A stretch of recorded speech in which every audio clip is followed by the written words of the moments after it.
విశాఖ జిల్లా యారాడ సముద్ర తీరానికి భారీ తిమింగలం కొట్టుకొచ్చింది. కొన ఊపిరితో అలల తాకిడికి అటు ఇటు కదులుతూ కనిపించింది. దాదాపుగా 15 అడుగుల పొడవున్న ఈ తిమింగలాన్ని చూసేందుకు అక్కడున్న సందర్శకులు పోటీ పడ్డారు. ఆ తిమింగలాన్ని మళ్లీ సముద్రంలోకి పంపేందుకు ప్రయత్నం చేశారు మత్స్యకారులు. వారి ప్రయత్నాలు ఫలించలేదు. ఒడ్డునే ఆ తిమింగలం ప్రాణాలు కోల్పోయింది. దాంతో సందర్శకులు, మత్స్యకారులు తీవ్ర ఆవేదన చెందారు. అతిపెద్ద జీవుల్లో ఒకటైన తిమింగలాలు నడి సముద్రంలో సంచరిస్తూ ఉంటాయి.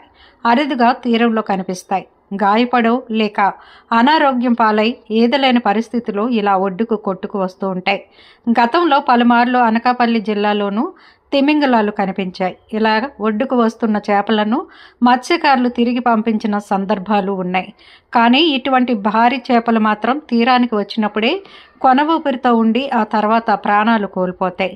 మరికొన్ని చనిపోయిన తర్వాత కళేబరాలు ఒడ్డుకు కొట్టుకొస్తాయి.